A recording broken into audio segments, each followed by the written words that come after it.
You've been apologizing for your growth through your behavior. You downplay a decision so someone else stays comfortable. You soften a change you've already earned because the person across from you hasn't caught up yet. And some part of you calls that compassion. This is a specific kind of self-betrayal. It wears the face of kindness and gets rewarded quietly in every room, where you make yourself smaller so the temperature doesn't change. You know the pattern. You've shifted. Something real happened. A boundary finally held, or you made a choice that cost you something and you're glad you paid it. That was real. You know it was real because it permanently changed what you're willing to accept. Then, someone who knew the old you looked at you differently. They went quiet and got uncomfortable with a version of you they didn't ask for.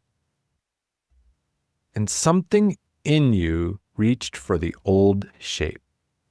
That's the identity underneath this pattern, the one that learned a long time ago that keeping the peace was somehow your job. You decided love and belonging were conditional on how manageable you made yourself. That identity was built in a specific room for specific reasons. It was intelligent. You learned to read discomfort like a threat and neutralize it before it landed. For a long time, that kept the relationships intact, but it didn't keep you intact. I spent years of my professional life making my growth palatable. A new decision would come, and I would immediately start translating it for whoever was in the room. I was editing, filing the edges down so the people around me didn't have to feel the distance between where I was and where they were. I told myself, I'm just being considerate. I was actually refusing to inhabit my own changes. The person I was editing myself for didn't even ask me to. They didn't need me smaller. I just hadn't updated my contract.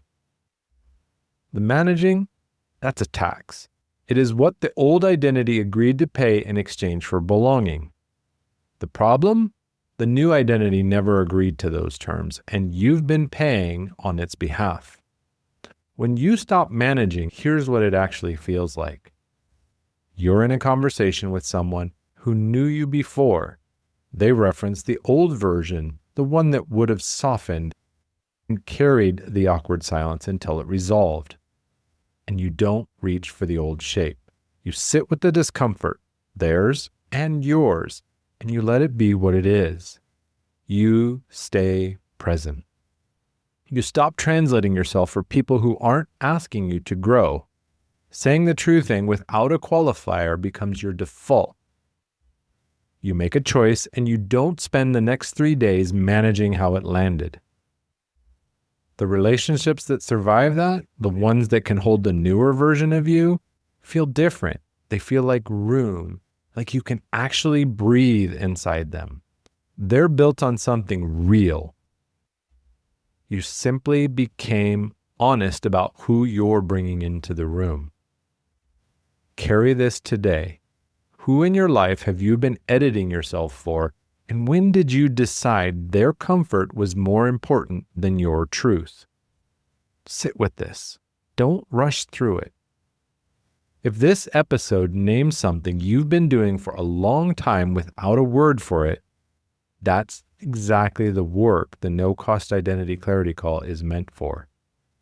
It's a conversation where we trace the tax back to the contract, and you decide whether you're still willing to pay it. You'll find a link in the show notes. On the next episode, it's going to require you to be honest with yourself.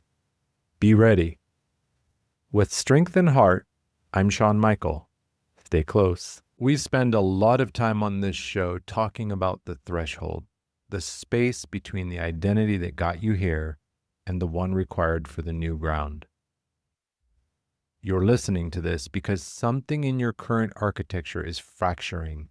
You're running the performer playbook or the striver protocol, and it's costing you an immense amount of energy to maintain the facade. The external results are there, but the internal friction, it's burning you out. Most people will let this episode end and go right back into the performance. They'll put the mask back on for their next Zoom meeting and keep relying on the identity that's actively caging them. I'm looking for the leader who's done performing. If you're ready to look at the structural identity collapse happening beneath the surface, we need to map your architecture. Go to the link in the show notes, book your identity clarity call. We'll identify the exact survival identity running your calendar and begin the shift into conscious leadership. Stop performing, start becoming.